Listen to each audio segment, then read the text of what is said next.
Kanalıma xoş gəldiniz. Bugün mən 11-ci sinif şagirdləri üçün Dövlət İmtahan Mərkəzinin 2025-ci il test toplusundan birinci hissədən demək əlifba islahatı mətninin izahını verəcəm. Beləliklə başlayaq. Birinci mətni oxuyaq. Mirzə Fətəli Axundzadənin ömrünün ən yüksək səhifələrindən biri onun yeni əlifba islahatı barəsində çəkdiyi əziyyətlərdir. O, ərəb əlifbasının çatışmazlıqlarını müəyyən etdikdən sonra yeni bir əlifba layihəsi üzərində çalışmağa başladı. Mirzə Fətəli Axundzadə məktublarında dilimizdə olan səslərin ərəb əlifbasında tam şəkildə ifadə edilə bilmədiyini yazır, yeni əlifbanın inkişafı üçün gərəkli olduğunu bildirir. Qeyd edir ki, bu fikrin İranda və Türkiyədə yayılmasına 15 il sərf etsə də, yeni əlifba ideyasının toxumları yeni nəslin zəmanəsində görəcək. Axundzadənin fikrincə, ərəblər bu əlifba ilə başımıza bir oyun açıblar ki, onun sayəsində hətta adi savad sahibi olmaq belə bizim üçün ən çətin işlərdən olmuşdu. Yeni əlifba vasitəsilə bütün Türk dünyası az zaman içərisində öz dilində oxumaq, yazmaq imkanına malik olacaqdı. Axundzadə yeni əlifba islahatını belə əsaslandırır. Ərəb əlifbasında sait səslərə aid hərflərin olmaması, nöqtələrin çoxluğu, hərflərin bitişərək müxtəlif formaya düşməsi nöqsandır. Əlifba xüsusilə tədris üçün yaramır. Çox ağır olduğu üçün bu əlifbanı bəlkə də 3-4 ilə ancaq öyrənmək olur. İlk gündə əlifbanı öyrənmək uşağa riyaziyyatı öyrənməkdən çətin gəlir. Elə buna görə də uşaq bezir və ona nifrət edir. Ərəb hərflərinin türk dilinin səslərinə uyğun olmadığını yazan ədib, xarici dillərdən tərcümə olunan əsərlərdəki yer və ölkələrin adlarının, tibbi terminlərin də bu əlifba ilə doğru ifadə oluna bilmədiyini vurğular. O zaman İslam dünyasının ən güclü dövləti isə Osmanlı imperiyası idi. O başa düşürdü ki, əlifba islahatı onun tək başına bacara biləcəyi iş deyil. Problem rəsmi səviyyədə həll olunmalıdır. Əlifbanın nüsxəsi ilə tanış olan Nazir Əli Paşa Mirzə Fətəlinin məramını anlayandan sonra deyir: "Gözəl şeydir. İstanbulda 10 il əvvəl bəziləri bu məsələni başa düşüb bir məclis də təşkil ediblər. Lakin sonra iş yarımçıq qalıb. Odur ki, Mirzə Fətəli Axundzadə Osmanlı sarayına doğru yola düşür. Təbii ki, aydındır ki, burada cümlələrin yeri dəyişib veribdir. Ardıcılığı düzəltməliyik. Ədib təklifinin xoş qarşılanmadığını başa düşür. Təəssüf ki, İstanbul səfərindən ona yalnız könlünü almaq üçün verdikləri Məcidiyyə ordeni qalır. Demək, Mirzə Fətəli Axundzadə ərəb əlifbasını bəyənməyib, orada qüsurlar müəyyən edib. Bununla bağlı, yeni əlifba ilə bağlı, belə deyim, əlifba islahatı aparırdı, amma düzdür, çox vaxt apardı, 15 il buna vaxt sərf elədi bu fikrini İranda və Türkiyədə yayılması üçün, amma təəssüflər olsun ki, nəticədə yenə də bir şey əldə edə bilmədi. İndi suallara baxaq. Mətndə çərçivədə verilmiş hissənin məzmununu əhatə edən xülasəni müəyyənləşdirin. Əvvəla başa düşək, xülasə nədir? Xülasə mətnin qısa məzmunu deməkdir. Elə mətnlər görəsiniz ki, orada deyir ki, məsələn, deyək ki, əsas hissənin xülasəsini yaz, girişin xülasəsini yaz, nəticənin xülasəsini yaz. Elə suallar görərik ki, ümumi mətnin xülasəsini yaz. Yəni, xülasə, hal-hazırda bu verilən mətndə bizə deyir ki, çərçivədəki hissənin xülasəsini yaz. Xülasə nədir? Xülasə odur ki, biz o çərçivədəki oxuduğumuz hissəni bir cümlə ilə ifadə eləməliyik ki, burada nə deyir? Yəni, mətnin qısa məzmunu. Verilmiş çərçivədəki hissənin qısa məzmunu onun xülasəsidir. Amma təbii ki, xülasə söz-beşməz şəklində olmaz, cümlə şəklində olmalıdır. Verilmiş çərçivədəki cümlələri, fikirləri bir cümlə ilə biz fikrimizi çatdırmalıyıq ki, bu da olsun xülasə. Qısa şəkildə yazmalıyıq. İndi baxaq görək hansı uyğun gəlir. Mirzə Fətəli Axundzadə əlifba islahatının vacibliyini mövcud əlifbanın öyrənilməsinin çətinliyi, bir çox anlayışların bu əlifba ilə dəqiq ifadə oluna bilməməsi, ərəb hərflərinin türk dilinin səslərinə uyğun olmaması ilə əsaslandırır. Bax, elə bu fikir, bu verilmiş cümlə məhz çərçivədəki yazılan cümlələrin xülasəsidir. Yəni, orada verilən fikri qısa şəkildə məhz elə A variantında ifadə edir. Çünki yenidən çərçivəyə qayıtsaq və görsək ki, bu əlifba islahatını, yəni yeni əlifba islahatını necə əsaslandırır? Adam deyir ki, ərəb əlifbasında sait səslərə aid hərflər yoxdur, nöqtələr çoxdur, yəni çətinlik törədir, uşaqlar bezirlər, nifrət edirlər bu əlifbaya. Çünki bunu öyrənmək, riyaziyyatı öyrənməkdən də çətin gəlir uşaqlara. Yəni, bu kimi fikirlər söyləyib və həmin fikirlər Axundzadə əlifba islahatının vacibinin mövcud əlifbanın öyrənilməsinin çətinliyini, axı çərçivədə fakt veribdir ki, öyrənilməsi çətindir, riyaziyyatdan da çətindir. Ona görə də təbii ki, A variantında verilmiş fikir çərçivədə verilmiş fikrə uyğundur. Onun xülasəsidir. Amma gəlin baxaq görək niyə cavab B deyil, C deyil, D deyil, E deyil. B-də nə deyir? Axundzadə Avropa xalqlarına üstünlük verərək onların sözlərinin düzgün yazılmasını təmin edəcək əlifba uğrunda mübarizə aparır. Vallah, qayıdıb bir də çərçivəni oxusaz, orada qətiyyən Avropa xalqlarına üstünlük verməsi ilə bağlı heç bir məlumat yoxdur. Yəni, belə bir məlumat ümumiyyətlə mətndə yoxdur. Təbii ki, bu səhv fikirdir. C-də Axundzadə elə əlifba yaratmaq istəyirdi ki, onun vasitəsilə bütün türk xalqları uzun zaman sərf etsə də, sonda öz dillərində səlis oxumaq, mükəmməl yazmaq imkanına malik olsunlar. Əslində, mətndə belə bir fikir var, amma bu çərçivədəki fikir deyil. Çərçivədən yuxarı diqqət eləsək, ikinci abzasa. Bax, orada deyir ki, Axundzadə məktublarında dilimizdə olan səslərin ərəb əlifbasına tam şəkildə ifadə edilə bilmədiyini yazır. Yeni əlifbanın inkişafı üçün gərəkli olduğunu bildirir. Qeyd edir ki, bu fikrin İranda və Türkiyədə yayılmasına 15 il sərf etsə də, yeni əlifba ideyasının toxumları yeni nəslin zəmanəsində göyərəcəkdir.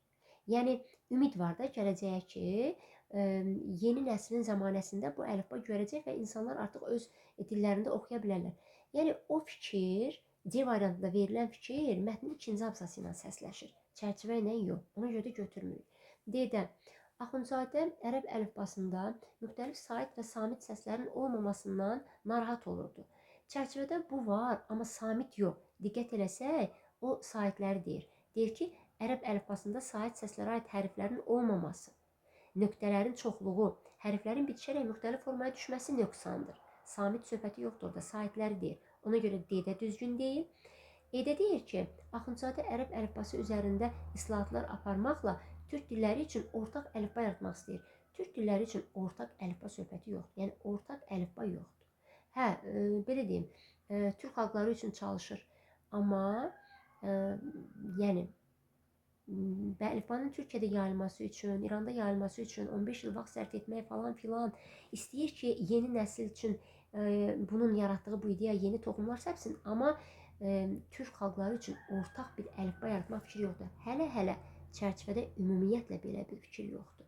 Ona görə də təbii ki, bu səhv fikirdir. A variantı verilmiş, çərçivədə verilmiş cümlələrin xülasəsi ola bilər. Cavabımız oldu A variantı. Hə, gedək digər suala, 22-ci suala. Deyir ki, mətnin tərkib hissələrinə əsasən uyğunluğu müəyyən edin. Mətnin tərkib hissələri deyəndə bizdən nə istəyir? Giriş, əsas, nəticə. Və bilir ki, birinci abzas adətən girişdir, ortalar əsas hissədir, sonuncu abzas nəticədir. Bir əylə baxaq. Mütərəqqi ideyaların gerçəkləşməsinə olan inam. İdeyalarının gerçəkləşməsinə olan inam elə məhz ikinci abzasdadır. Bax, bayaq oxuduğumuz cümlə var, deyir ki, qeyd edir ki, bu fikrin İranda və Türkiyədə yayılmasına 15 il sərf etsə də, yeni əlifba ideyasının toxumları yeni nəslin zəmanəsində görəcəkdir. Deməli, inam hardadır? Əsas hissədə. İkinci abzas əsas hissədə axı. Deməli, 2-yə gedər A. B-yə baxaq. Həyata keçirilən islahata görə mükafatlandırma. Bax, bu abituriyentləri çaşdırır. Uşaqlar deyirlər ki, ay müəllim, nətər, bəs Məcidiyyə ordeni ilə mükafatlandırılmayıb adam. Əvvəla, gəlin belə deyək. Deyir, həyata keçirilən islahat. Həyata keçirə bilmədi axı o islahatı. Yəni, apardı Osmanlı İmperiyasını, orada da dəstəkləmədilər. Yəni, bu islahatı həyata keçirə bilmədi, reallaşdıra bilmədi. Və o mükafatlandırılmadı. Sadəcə, mətnin nəticə hissəsinə baxsaq, könlünü almaq üçün ona bir Məcidiyyə ordeni verib yola saldılar. Ona görə də B variantı heç birində yoxdur. İndi gəlin, diqqət edin. Bir halda ki, B variantı nə mətnin girişində, nə əsasında, nə nəticə hissəsində yoxdursa, deməli variantlarda harda B varsa çıxar. Bu məntiqlə yanaşsaq, A gedir, B gedir, C gedir, D gedir, qaldı cavab E variantı. Amma yenə də baxaq. Cavab E-dir. Yenə də digərlərinə də baxaq, görək nədir, nə deyil. Deməli, C-də deyir ki, yeni əlifba layihəsi üzərində başlanan iş. Bu girişdədir bu məlumat. D-də deyir ki, maarifçi xadimin əlifba islahatını əsaslandırması. əsaslandırır. Axı niyə mən bu əlifba islahatını aparmaq istəyirəm, yeni bir əlifba yaratmaq istəyirəm? Bu əsas hissədə bunu əsaslandırıb çərçivədə falan. Demək ki, getməlidir əsasa. Layihənin dövlət səviyyəsində müzakirəsi bu nəticədədir. Yəni, çünki orada gətirir Osmanlı imperiyasına, gəlir ora və orada deyir ki, gözəl şeydir. İstanbulda 10 il əvvəl bəziləri bu məsələni başa düşüb bir məclis də təşkil ediblər, lakin sonra iş yarımçıq qalıb. Yəni dövlət səviyyəsində bu müzakirə olunur. Həm də ondan qabaqda da o bir rəqəmi yazılmış cümlə var ha. Ondan yuxarıki abzasda deyir ki, o zaman İslam dünyasının ən güclü dövləti isə Osmanlı imperiyası idi. O başa düşürdü ki, əlifba islahatı onun tək başına bacara biləcəyi iş deyil. Problem rəsmi səviyyədə həll olunmalıdır. Düzdür? Dövlət səviyyəsində həll olunmalıdır. Düzdür, indi deyərsiniz ki, ay müəllim, axı bu bunun əsas hissəsindədir həmin cümlə. Dövlət səviyyəsində həll olunmalıdır, əsas hissəsindədir. Amma gətirdi ki, o Nazir Əli Paşanın yanına və dövlət səviyyəsində müzakirə olundu. Belə deyək, dəstəkləmədilər Axundzadənin yaratdığı bu əlifba islahatını. Bu mətnin sonunda, yəni nəticədədir. Ona görə də nə oldu? Birəcə A əsasda, D də əsasda, B heç hansında, E nəticədə və C-dəki girişdə. O zaman cavabımız olur E variantı. 23-cü suala baxaq. Hansı doğrudur? Səbəb nəticə. Axundzadə əlifba islahatı yolunda çox əziyyət çəkib. Aha, bunu başa düşdük. Əlifba islahatına İranda və Türkiyədə yayılmasına 15 il vaxt sərf etsə də, qeyd edir ki, yeni əlifba ideyasının toxumları yeni nəslin zəmanəsinə göyərəcəkdir. Yəni, hər iki fikir mətndə var, amma bu birinin səbəbi və o səbəbdən doğan nəticə deyil axı.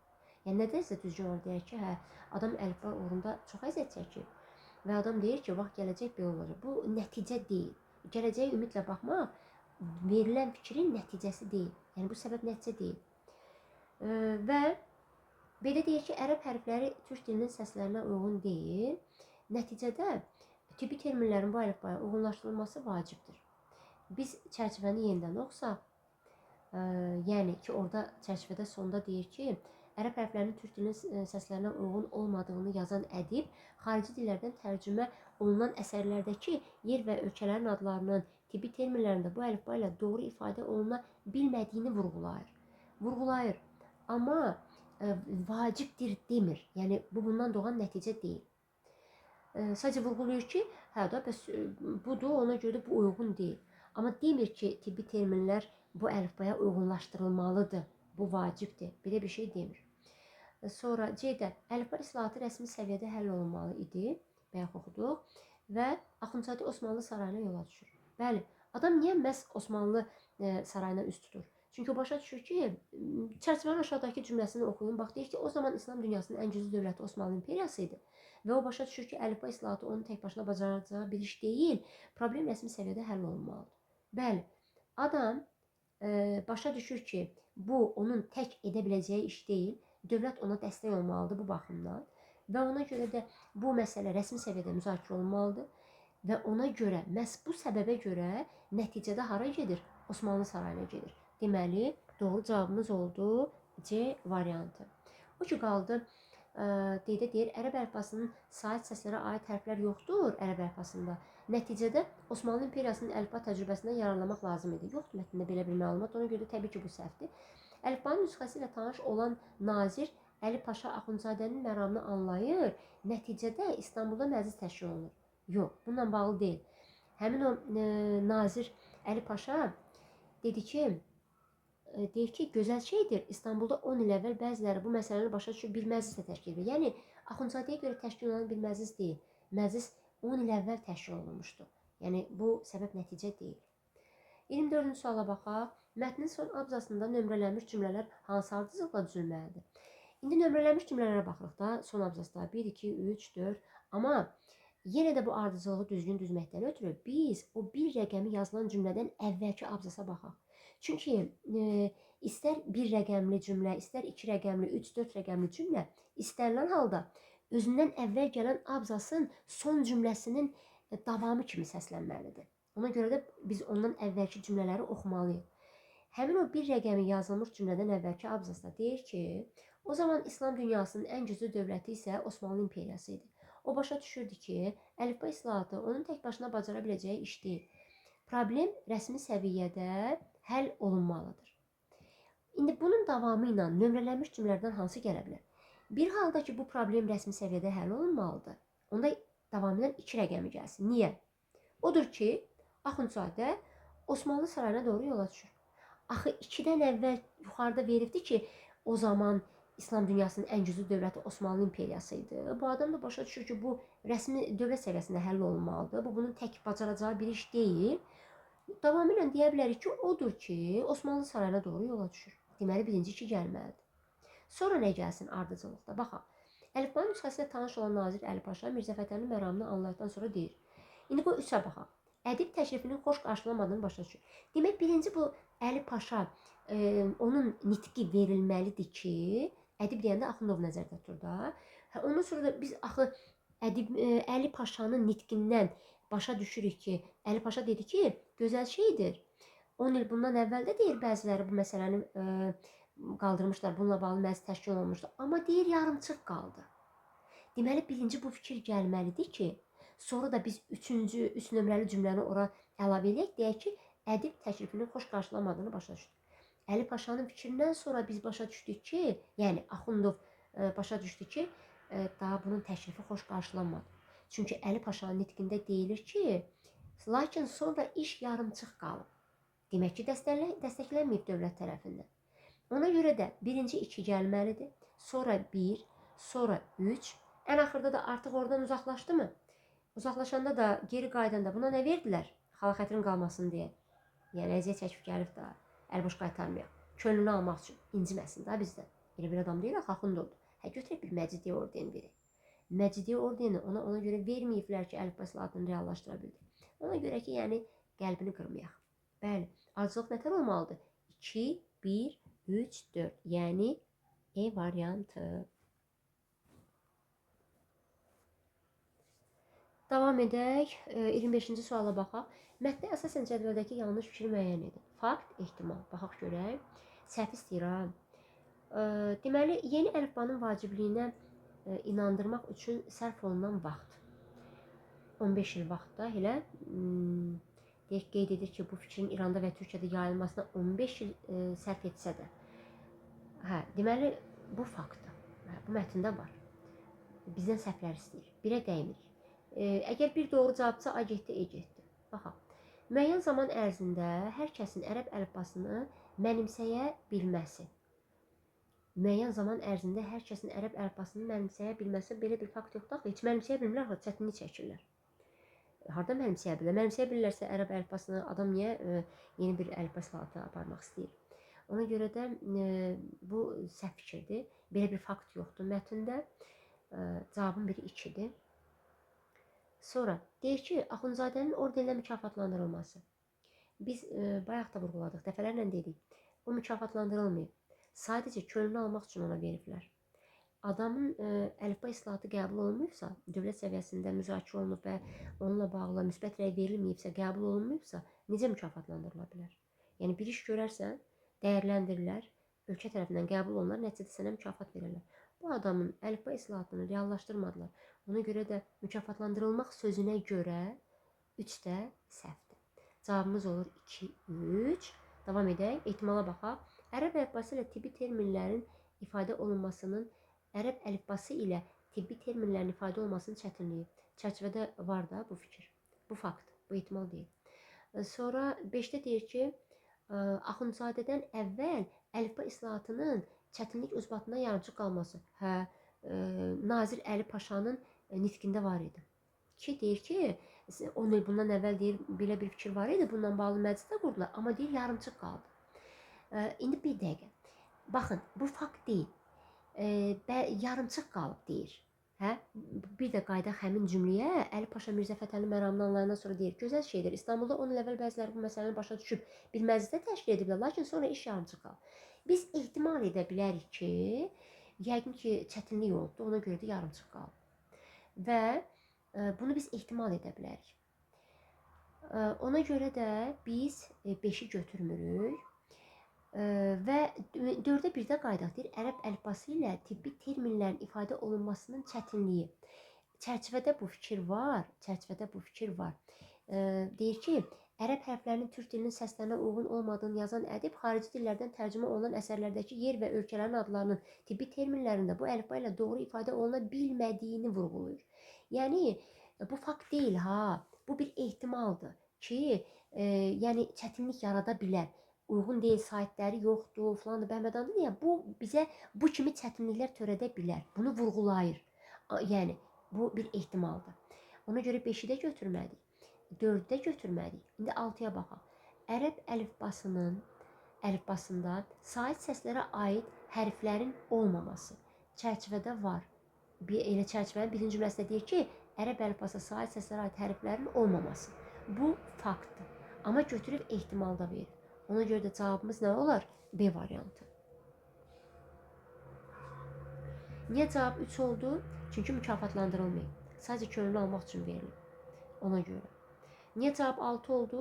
Çərçivənin birinci cümləsinə baxırıq. O faktdır. O ehtimal deyil. Və niyə cavab 2 oldu? Çünki müəyyən zaman ərzində hər kəsin ərəb əlifbasını mənimsəyə bilməsi. Mənimsəyə bilmirlər, axı çətinlik çəkirlər. Elə ondan şikayətlənir. Deməli, getdik indi 26-cı suala. Deyir ki, mətni məzmuna uyğun silogizm tamamla. Silogizm bilirsiniz də, kurikulumda təlim üsuludur. Orada hökmlər verilir və nəticə verilir. Bəzən belə olur, birinci, ikinci hökm verilir, nəticəni tapmaq bizdən tələb olunur. Bəzən də birinci hökmü verir, nəticəni verir, ikinci hökmü bizdən tapmaq tələb olunur. İstənilən halda silogizm natamam qalmış fikirdir. Sanki o bizə ipucu verir və deyir ki, mən nə demək istədim? Tap bunu, mən nə demək istədim? Məsələn, deyir ki, birinci hökmdə yeniliklər çox vaxt əngəllərlə üzləşir. İkinci hökmü boş qoyub, nəticədə deyir ki, Axundzadə bir çox maneələrlə qarşı. Əngəl maneədir da, düzdürmü? İndi biz tapmalıyıq ki, ikinci hökmdə nə yazılmalıdır? Bax, gəlin diqqət edək. Deyir ki, yeniliklər çox vaxt əngəllərlə üzləşir. Axı, Axundov da yenilik eləmək istəyirdi, hə, düzdürmü? Və Axundov yenilik etmək istəyəndə maneələrə rast gəldimi? Dəstəkləmədilər ki. Bir çox maneələrlə qarşılaşdı da, ən azından dövlət səviyyəsində istədi ki, həll olunsun, amma həllini tapmadı. Bunun özü bir maneədir. Deyir, yenilik çox vaxt əngəllərlə üzləşir. Axundzadə də bir çox maneələrlə qarşılaşır. Onda nə nəticəyə gəlirik? Nəticə yox, ikinci hökmə nə yaza bilərik? Yaza bilərik ki, Axundzadə yenilikçi idi. Çünki yenilik edən maneə ilə rastlaşır. Axundov da maneə ilə rastlaşır. Niyə? Durduğu yerdə maneələ rastlaşdı. Deməli, bu da nəsə bir yenilik eləmək istəyirmiş və nəticədə maneələrlə üzləşib. Bax, ona görə də ikinci hökmə yazmalıyıq ki, Axundzadə yenilikçi idi. Yeni əlifba islahatı yaratmaq istəyirdi. Nəticədə də nə oldu? Maneə ilə qarşılaşdı. Belə. Sonra 27-ci suala baxaq. Altına xətt çəkilmiş sözün qarşılığını qeyd edin və həmin qarşılığı kontekstdəki mənasına. Kontekstdəki mənası, yəni mətndə hansı mənadadırsa həmin mənadır. Bizə deyir ki, bir də uşaqların çoxu elə bilir ki, sözün qarşılığını tap deyəndə antonim tapmalısan. Əsla. Sözün qarşılığını tap deyəndə onu əvəz edə biləcək bir söz tap deyir. Bir növ onun sinonimini tap. Hökmən sinonim olmaq məcburiyyətində deyil, çünki sinonimlər gərək eyni nitq səsi olar. Sən yəni fikirli buna yönəltmə ki, ay aman, müəllim deyib, hə, sinonim tapın qarşılıq deyəndə. Onda çətinlik çəkə bilərsən. Çünki bəzən elə söz olur ki, onun qarşılığını tapırsan, amma tapdığın qarşılıq həmin sözlə eyni nitq səsi deyil. Amma sinonimlər gərək eyni nitq səsi olar. Kəsəsi, sözün qarşılığını tap deyəndə onu əvəz edə biləcək bir söz tap. Sənin tapdığın söz, həmin sözün sinonimi ola da bilər, olmaya da bilər. İndi burada hansı sözdür altına xətt çəkilmiş söz? Göyərəcəkdir sözüdür. Deyir ki, yeni əlifba ideyasının toxumları yeni nəslin zəmanəsində göyərəcəkdir. Nə deməkdir bu? Mənası nədir? Yəni işıq üzü görəcək, tanınacaq. Demək nə yazaq ora? İşıq üzü görəcək, tanınacaq. 28-ci suala baxaq. Hansı sözlər, işarələnmiş hansı sözlər həqiqi mənadadır, hansılar məcazi mənadadır? Baxaq. Bir rəqəmi deyir ki, yeni əlifba. Həqiqi mənadadır da, yeni əlifba. Burada yəni məcazi nə var ki? 2-də nə deyir? İdeyasının toxumları. İdeyanın toxumu olur, əkək bitsin. Belə bir şey var? Yox. Ona görə də toxumları məcazi mənaya yazırıq. Siz orada 2 rəqəmdə yaza bilərsiniz və yaxud da həmin sözün özünü yaza bilərsiniz. Yeni sözü 1 rəqəmdə yaza bilərsiniz, həqiqinin altında və yaxud da elə yeni sözün özünü yazarsınız. Sonra 3-də hansı sözdür? 3-də deyir, o başa düşürdü ki, başın içinə düşmür axı. Razoloji birləşmənin bir tərəfi də bu. Başa düşürdü. Başın içinə düşmür axı, deməli məcazidir. Düşürdüyünü, yəni 3 rəqəmli məcaziyə yazırıq və 4-də hansıdır? Problem. Problem yəni həqiqi mənadadır. Yəni 4-ü yazdıq həqiqiyə. 5-də hansı sözdür? Məram. Məram nədir? Fətəlinin məramı, yəni fətəlinin məqsədi, amalı, məramı budur da. Bu da həqiqi mənadadır. Demək, yeni, problem, məram. Bunlar həqiqi mənadadır. Amma hansı söz idi orada? Düşürdü sözü məcazi mənadadır. Bəli. 29-cu suala baxaq. Mətnin ilk cümləsindəki üslubi cəhətdən yanlış sözlərin uyğun ifadələrlə əvəz edərək cümləni yenidən yaz. Mətnin birinci cümləsində üslubi xəta baş verir. Mən sizə belə bir şey deyim. Əgər bir söz səhv sözlə ifadə olunubsa, bir fikir səhv sözlə ifadə olunubsa, burada üslubi xəta yaranır və leksik norma pozulur. Yəni belə deyək, it hürür əvəzinə it miyolduyur deyiriksə, bu üslubu xətadır və biz burada leksik normanı pozmuşuq. İndi birinci cümləyə geçsək, deyir ki, Mirzə Fətəli Axundzadənin ömrünün ən yüksək səhifələri. Bu düzgün ifadə deyil axı. Ən yüksək səhifə nədir? Sən denən ki, ən maraqlı səhifəsi. Yəni, yüksək səhifə səhvdir. Biz yüksəyin yerinə nə yazaq? Maraqlı.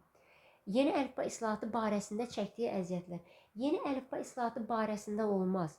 Yeni əlifba islahatı yolunda çəkdiyi əziyyət, uğrunda çəkdiyi əziyyət, yeni əlifba islahatı naminə çəkdiyi əziyyət yazsaq daha düzgün. Deməli, burada üslubu xəta yaradan 2 söz var. Biri yüksək sözüdür.